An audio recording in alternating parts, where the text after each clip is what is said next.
I'm going to tell you how to receive miracles in your life. Not only that, but I'm going to explain to you how to be certain that you will always get them. And I've got about 10 minutes to do it, so let's get started. Hi, I'm Trevor, and this is not a religious video. I don't think of myself as a religious person, which is to say I don't subscribe to any doctrine or prescribed belief system. But I do believe I'm not in charge. When it comes to miracles then, you and I first have to be clear about what we mean so that we're not talking at cross purposes. I've seen a number of videos on the internet that instruct you to say certain incantations or prayers to invoke miracles. Some say it always works, but they have one instruction in common. They tell you to have faith, to believe it will work. How are you supposed to do that when your world is falling apart? You can have great hope, but faith? If you look up the definition of a miracle in a dictionary, it will say something like an extraordinary and welcome event that is not explicable by natural or scientific laws and is therefore attributed to a divine agency. However, if you consider A Course in Miracles, their definition is defined primarily as a shift in perception from fear to love. Instead of an external event, it is an internal transformation in how you perceive reality. I like that one better because it puts you kind of in charge, but my own experience has taught me that the truth is somewhere between the two. My first metaphysics teacher, the late Jill Edwards, used to describe herself as a fairy with hobnailed boots on, explaining that odd description by saying, "My head is in the clouds, but my feet are firmly on the ground." Whilst I don't think that description exactly fits me, I'm somewhere on the same spectrum as Jill when it comes to a down-to-earth approach to manifesting and the law of attraction, which is a kind of miracle creation. And if you'd like to read more about my approach, then check out my free ebook, Let's Manifest a Ferrari, which you'll find a link to at the top of the description. Let's begin our exploration of how to receive miracles by peeling away the layers. After all, most of the time we're bobbing along through life without paying much attention to events. It's only when something unexpected, scary, or shocking happens, something that's against our wishes and plans, that we start hoping for miracles. Maybe a loved one gets sick or is involved in an accident, or perhaps your financial security gets threatened or even taken away. That's when we look for lifelines. The very least we want is hope. Our world is being rocked. We may be in great distress and pain. We want everything to be, as we call it, all right. Yet we know we can't stop death. We don't have control over decay or loss or things changing. So what are we supposed to do? Should we somehow learn to shrug it off and just be placidly accepting of whatever happens no matter what? I think we'd all agree that most of us, perhaps none of us, can do that. I'm not sure that even the most spiritually advanced beings can do it, but if they can, I certainly don't count myself among them, and I doubt whether anyone watching this video does either. So, we can't prevent these seismic events, and we can't control the outcomes. That's when we want a miracle. And I know how to have them. The story I'm about to tell you is absolutely true, and it was my first experience of a miracle. I know it's true because it happened to me about 40 years ago. Let me set the scene. My mother, who had not been religious throughout her life, was diagnosed with breast cancer when I was about 7 years old. She told nobody about it at the time apart from my father, so I didn't know. However, my mother began to change. She became interested in a religious movement and in particular began going to faith healers and talking about the power of prayer. Then, one night when I was 9 years old and she was sick in bed, when I went to say goodnight to her, she was crying and told me to pray for her. This was alarming to say the least. My mother had never, ever issued an instruction like that before. So, here I was, a little boy of 9. I went to bed very scared, as you can imagine, and I prayed with all the fervour and might I could muster. In the morning, my mother was dead. How does a 9-year-old make sense of that? It was black and white to me. Either I had prayed wrong or God didn't exist. It had to be the latter. Had I opted for the other alternative, I'd have spent my life believing that my mother's death was somehow my fault. For the next 20 years, I was a staunch atheist. But I did read a lot of self-help books because my life was a struggle, especially in the arenas of relationships, at which I seemed to be terrible because none of them lasted, and money, which also didn't seem to last very long in my hands. One book I came across was called When All You've Ever Wanted Isn't Enough by a guy I'd never heard of called Harold Kushner. It was only once I was a few dozen pages in and very much enjoying the read that the author mentioned he was a rabbi, a fact which, had he put it on the cover, would have meant I'd have ignored the book. I'd have assumed it was going to preach at me, and I had no time for that. But Rabbi Kushner didn't preach. In fact, he was criticizing God, or at least the conceptions of God we're most familiar with. He pointed out, for example, that an all-loving father doesn't punish his children with plagues or any other kind of terrible wrath. These are not expressions of love.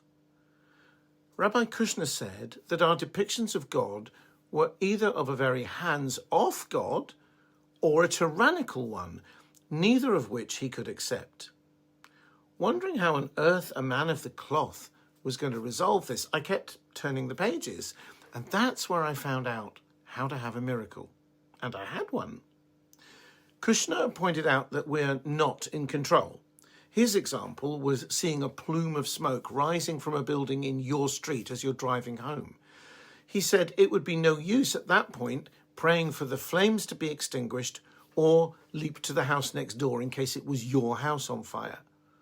Instead, he said you could pray like this. Please God, whatever that is, give me the resources I need to cope.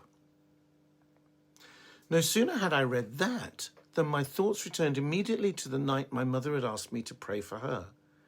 How different would my reaction and even my life have been if my prayer that night had been, please God, whatever happens to Mummy, please give me and my dad the resources we need to cope. From that day forward, no matter how hard I tried, I couldn't reconcile my atheism with Kushner's retake on God's character. A few weeks later, I had my own miracle. Lonely, because I'd been without a relationship for more than a year, and close to broke because I'd just recently taken out my first mortgage, I drove home from work on a dark and cold November evening. I was bored and angry with my tedious life. I couldn't afford a social life. The television and even my precious music collection all bored me. I flung my coat on the floor and prostrated myself on the cheap sofa someone had given me so that I didn't have an entirely unfurnished new home. Closing my eyes, I tried to summon enough energy to get some food, but even that didn't appeal to me. So I stayed there. And as my mind drifted, I remembered Rabbi Kushner's idea of a prayer. I had nothing to lose, so I said in my mind only, since I was far too embarrassed to utter the words aloud, even though I was entirely alone. All right, God, I don't believe in you and my house isn't on fire, but I feel wretched. Please give me the resources I need to cope. I sincerely and absolutely expected nothing to happen. I simply let my mind drift, expecting that I might fall asleep. But then something very odd occurred. I saw 4 letters spell themselves out in pink neon lights in my mind's eye. L-U-C-Y. There were no pictures or memories or even emotions with it. just the letters, like a bright neon sign. I assumed they meant nothing and brushed them aside. But they came back, big, capital, bright pink letters. I began to wonder if they were an acronym for something, but the only meaning I could give them was that they spelled a woman's name. I had dated a woman called Lucy, not her real name, but the rest is true, a couple of years before. We'd parted on good terms, but we hadn't seen each other in a long while.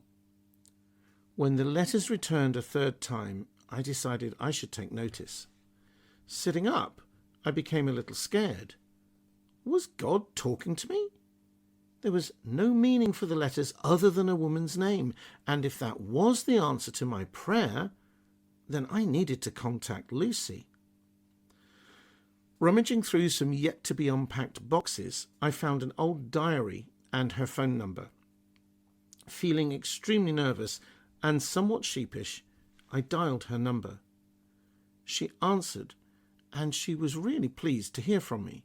It turned out she was home alone, dog-sitting for a friend, and bored out of her mind. Our chat lasted almost 4 hours. I don't recall a word of it, but I do remember how I felt by the end. It was like I was walking on air. The conversation was transformative and exactly the tonic I needed, even though I wouldn't have seen that for myself. That was my miracle. Let's take a moment to examine what happened, because you can do this too. First, take Kushner's principle that what you need in any crisis or desperate situation is the resources to cope. We think we know what we want. Like, I wanted my mother to be well, but that was out of my hands, out of anyone's hands by then. But the resources to cope with me and my family losing her, that's within your grasp. You have only to ask. Secondly, and this is hugely important, and it was many years after the miracle with Lucy that I saw this, I let go. I wasn't expecting any help. I know this is a drum I beat in many of my videos, and I'll go on beating it forever because it is always the key. Not letting go is equivalent to trying to stay in control, and we're not. And frankly, that's a relief. If I tried to stay in control that November evening, I'd have said I wanted a new girlfriend or a lot of money, preferably both, in order to feel better. What I got was neither, but an ex-girlfriend turned out to be a great true friend and reset all my dials. Don't try to manufacture miracles. That's just not the nature of miracles. Instead, ask for the resources to cope and see what shows up. You'll be amazed. Sometimes, of course, there'll be a delay before your miracle shows up, but that doesn't mean that nothing's happening. In fact, it's highly likely that the universe is trying to show you what to do, or at least shining a light in whatever darkness you're in. So, I strongly suggest you watch this video about how to listen to the universe now. I'll put it up on the screen for you. I hope this has been helpful. In the meantime, remember you can download a copy of my free ebook, Let's Manifest a Ferrari, which goes deeper into the effortless way of manifesting a happy and successful life by clicking the link at the top of the description below this video. Thank you for watching, and I'll see you very soon in another video.